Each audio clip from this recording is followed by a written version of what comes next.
Welcome to my YouTube channel history through ages. पिछली class में हम लोगों ने अकबर कॉन्क्वेस्ट टू चित्तौड़ पढ़ लिया था। हमने साथ में ये भी जाना था कि चित्तौड़ क्यों अकबर के लिए इम्पोर्टेंट था। चित्तौड़ का किला जीतने का मतलब था कि राजपूतों के गढ़ में सेंध लगाना, और कहीं ना कहीं चित्तौड़ सबसे ज़्यादा पावरफुल था। इसीलिए चित्तौड़ को जीतने के बाद हम ये देखते हैं कि धीरे धीरे राजस्थान पर अकबर का कब्जा होना शुरू हो जाता है और राजपूत एक एक करके अकबर से संधि करना स्टार्ट कर देते हैं, शुरू कर देते हैं। इस क्रम में सबसे पहले रणथंबोर 1569 और रणथंबोर के साथ ही कलिंजर 1569, ये अकबर के उसमें हो गया। फिर मेवाड़, बीकानेर एंड जैसलमेर 1570 में अकबर के वो हो गया। अकबर ने इन जगहों पर कब्जा कर लिया या यहाँ पे संधि कर ली। लेकिन इंटरेस्टिंगली बात यह है, राणा उदय सिंह जो चित्तौड़ के राजा थे, वो चित्तौड़ से जब उदयपुर चले गए तो उदयपुर में बीमारी से उनकी मृत्यु हो गई और राणा उदय सिंह के बाद महाराणा प्रताप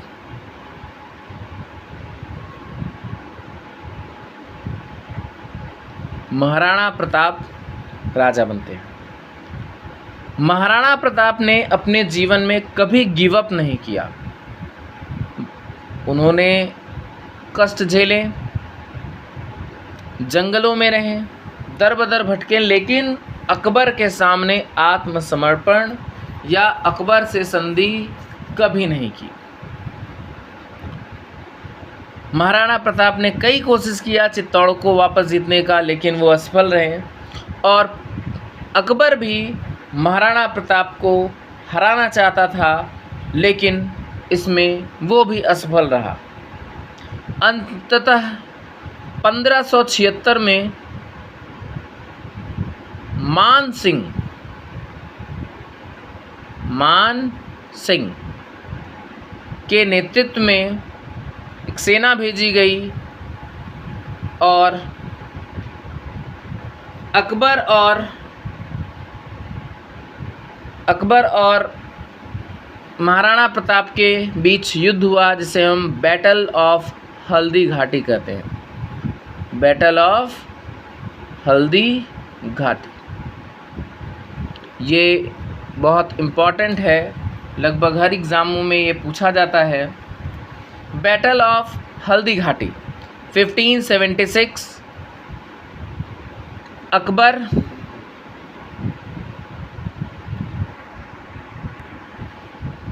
अकबर और महाराणा प्रताप के बीच हुआ। युद्ध का दारोमदार मानसिंह के ऊपर था और मानसिंह कभी युद्ध जल्दी हारे नहीं थे। चूँकि हल्दी घाटी का युद्ध था और महाराणा प्रताप का घोड़ा चेतक थोड़ा चोटिल हो गया था और युद्ध का परिणाम महाराणा प्रताप के विपरीत जा रहा था, तो वो वहाँ से निकल गए और सुरक्षित स्थान पर चले गए। और इस तरह से मान सिंह के नेतृत्व में अकबर हल्दी घाटी का युद्ध जीत जाते हैं, लेकिन महाराणा प्रताप को पकड़ने में असफल रहते हैं और महाराणा प्रताप कभी गिव अप नहीं करते। महाराणा प्रताप मौका पाते ही अकबर की सेना पर अटैक करते हैं और बहुत नुकसान पहुंचाते हैं।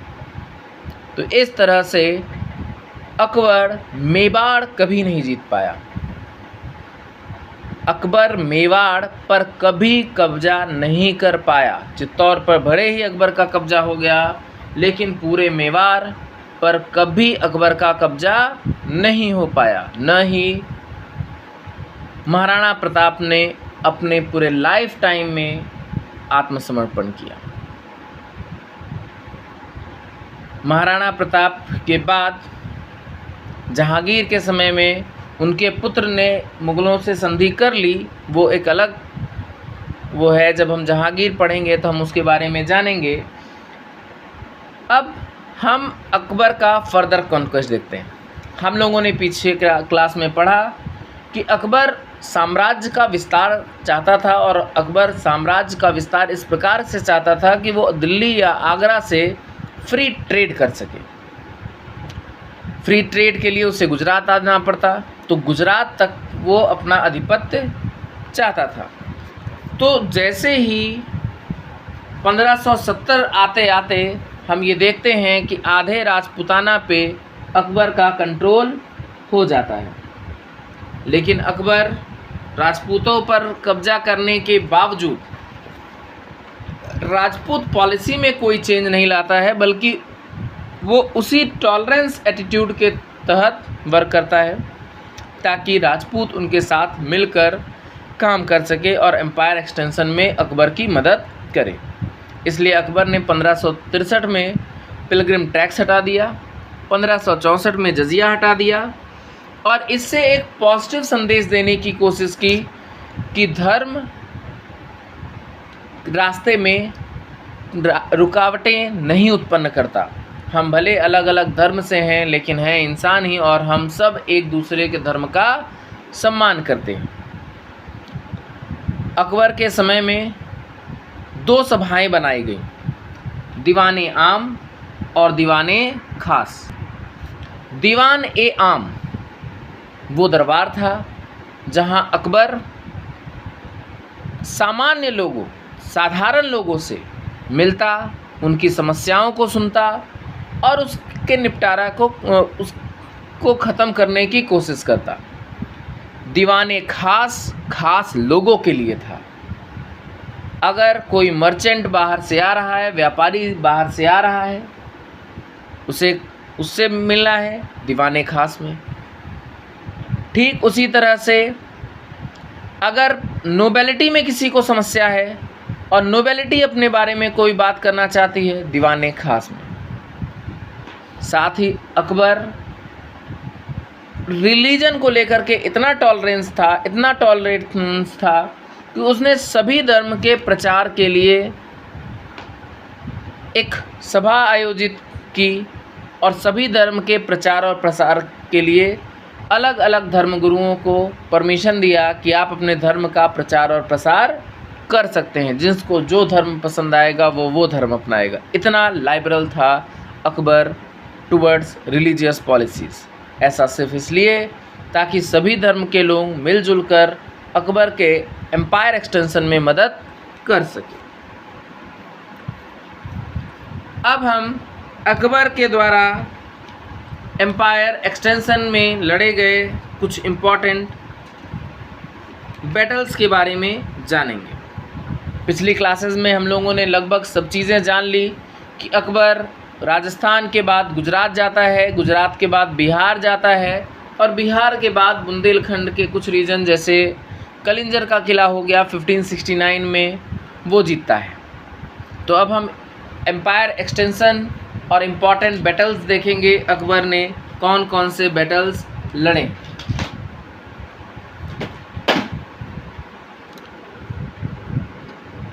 इम्पॉर्टेंट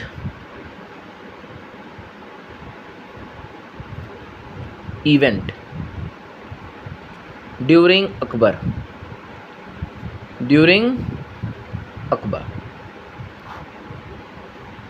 सबसे पहला 1556 1556 second battle of Panipat Akbar और हेमू के बीच। अकबर और हेमू के बीच अकबर जीत जाता है। दूसरा 1560 Akbar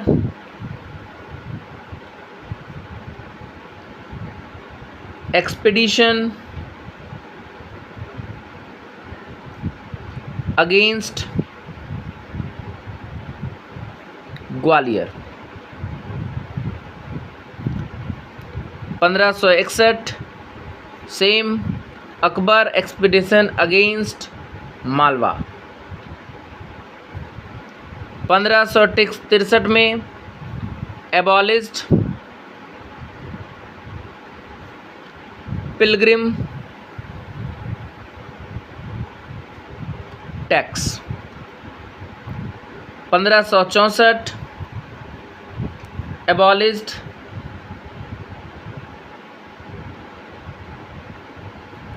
जजिया।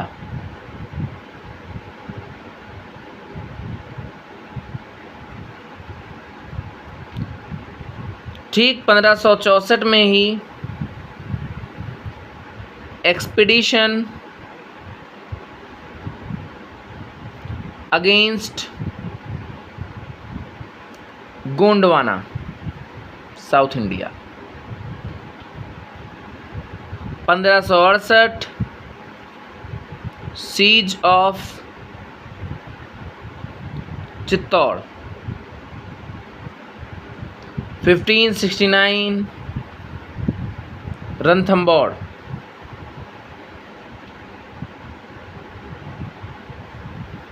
'Kalinjar captured. 1570 Marwar Bikaner Jaisalmer.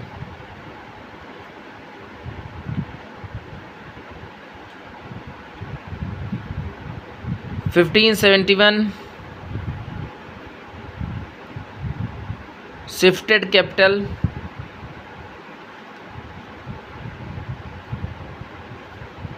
From Agra to Fatehpur Sikri. Fatehpur Sikri Akbar ने बसाया। ये बात याद रहे, ये बहुत इम्पॉर्टेंट है हर एक एग्जामिनेशन पॉइंट ऑफ व्यू से। अकबर ने फतेहपुर सिकरी बसाया। फतेहपुर सिकरी बसाने का पूरा श्रेय अकबर को जाता है। आप इसका स्क्रीनशॉट ले सकते हैं।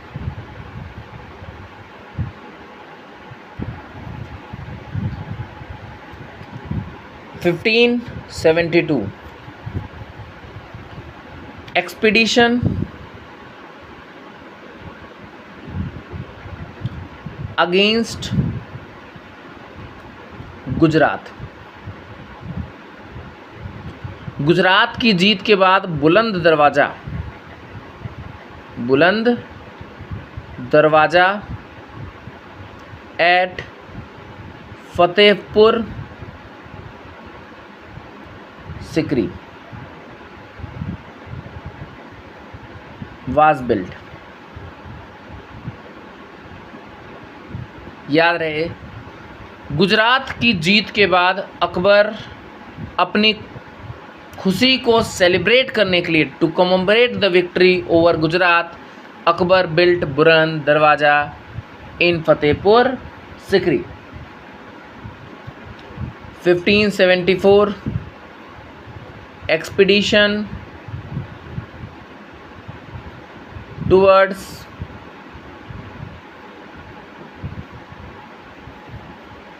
Bihar and Bengal.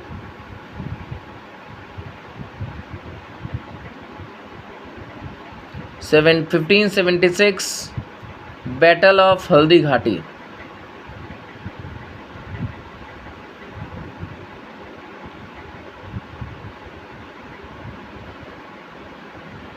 1581 expedition against Kabul.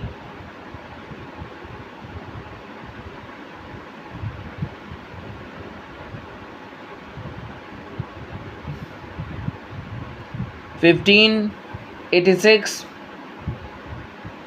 Expedition against Kashmir and Balochistan.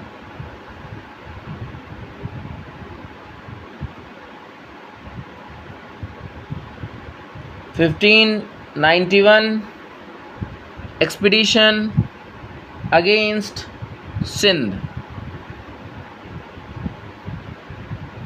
1592 expedition against Orissa.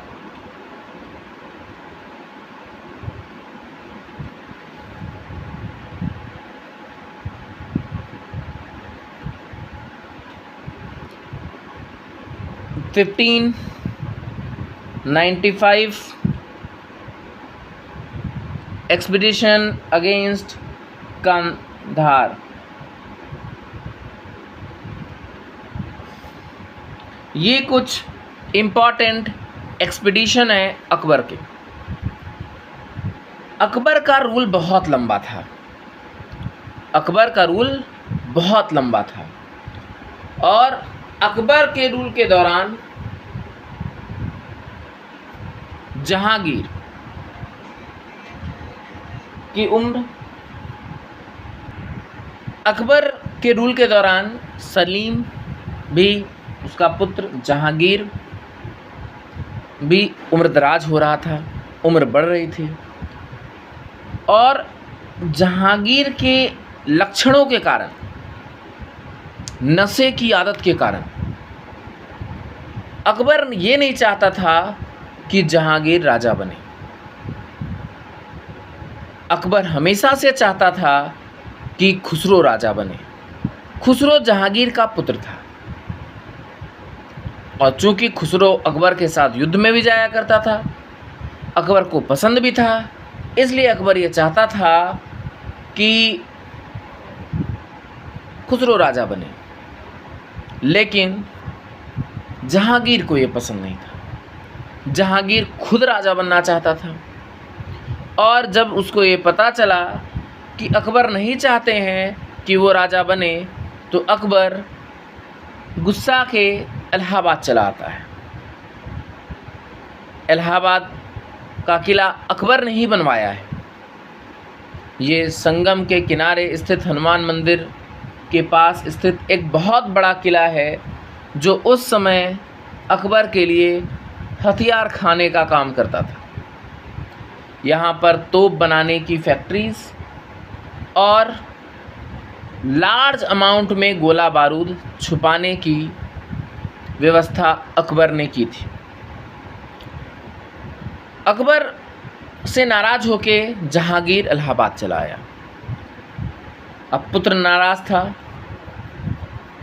तो अकबर की पत्नियां अकबर को जहांगीर को मनाने, अपने पुत्र को मनाने इलाहाबाद आती हैं और कहती हैं, कोई बात नहीं, पिता ने सोचा है तो कुछ अच्छा ही सोचा होगा, लेकिन फिर भी अगर तुम्हारी यही जिद है तो हम पिता से बात करके तुमको राजा बना देते हैं। राजा बनने के एस्योरिटी के बाद जहांगीर वापस आगरा जाता है।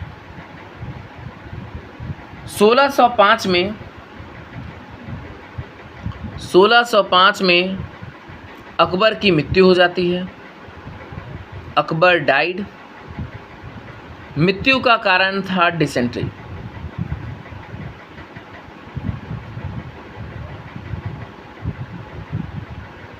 लूज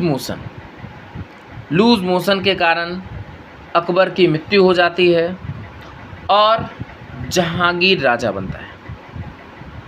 जहांगीर राजा बनता है। लेकिन इससे पहले कि हम जहांगीर के बारे में डिस्कस करें, हम सबसे पहले अकबर के बारे में जानेंगे। अकबर के एम्पायर एक्सटेंशन में किन लोगों ने मदद की और अकबर के दरबार में नवरत्न कौन कौन से थे वो जानेंगे। सबसे पहले अकबर के दरबार में नवरत्न थे। नवरत्न मतलब वो 9 लोग जिन्होंने अकबर के एम्पायर एक्सटेंशन में बहुत मदद की थी। सबसे पहले अबुल फजल,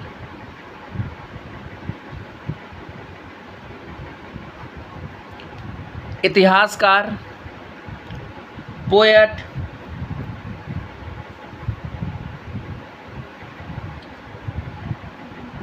और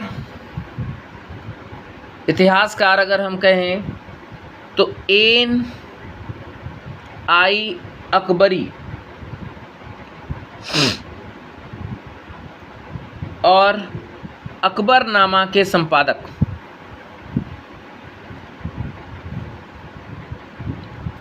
सीज ऑफ चित्तौड़ अबुल फजल के द्वारा लिखी गई किताब से ही हमें पता चलती है। अकबर का जो कॉन्क्वेस्ट है ये भी हमें अबुल फजल की ही किताब से मिलती है। Faizi, Faizi was brother of Abul फजल। अबुल फजल, फैज़ी कौन थे? Faizi was the brother of Abul Fazl. ये पर्शियन पोएट थे, पर्शियन पोएट थे। इनका काम पर्शियन लैंग्वेज में ट्रांसलेट करना था। इस क्रम में उन्होंने महाभारत को पर्शियन में ट्रांसलेट किया।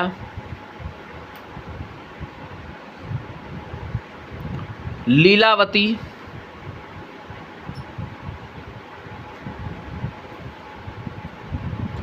को पर्शियन में ट्रांसलेट किया। तीसरा, फ़कीर अज़ियाउद्दीन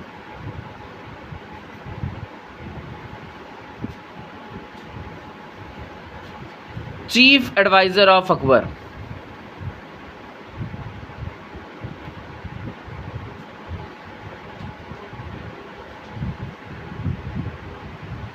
तानसेन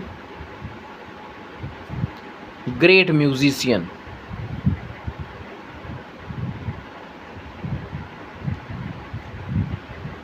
मान सिंह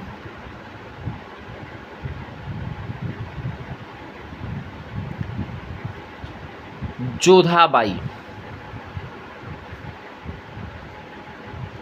जिनका वास्तविक नाम हरकाबाई था, ब्रदर। मान सिंह जोधाबाई या हरकाबाई के भाई थे। 6, राजा बीरबल।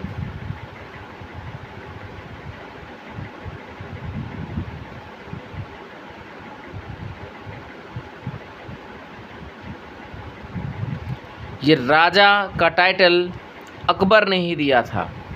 7th, टोदरमल।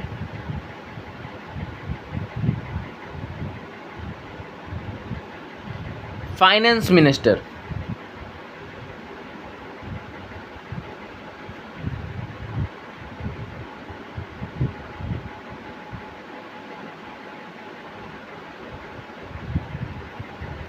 आठवां, अब्दुल रहीम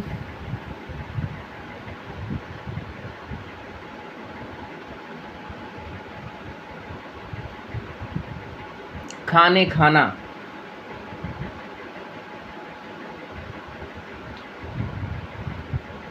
और 9th, 90 मिर्ज़ा अजीज कोका। ये अकबर के दरबार में मौजूद 9 रत्नों के नाम हैं। अकबर के दरबार में मौजूद 9 रत्नों के नाम हैं। ये 9 रत्न अकबर के दरबार में मौजूद थे।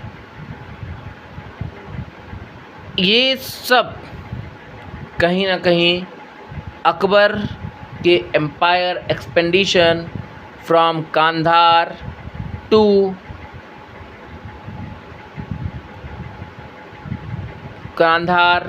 काबुल टू डेक्कन के लिए जिम्मेदार हैं। कांधार से लेकर के गोंडवाना यहाँ तक अकबर का साम्राज्य फैल गया था। तो जब अकबर का साम्राज्य यहाँ तक फैला तो इसको फैलाने में इन सभी 9 रत्नों का अहम योगदान है। आज की वीडियो में इतना ही। अगर वीडियो आपको पसंद आई हो तो लाइक, शेयर और सब्सक्राइब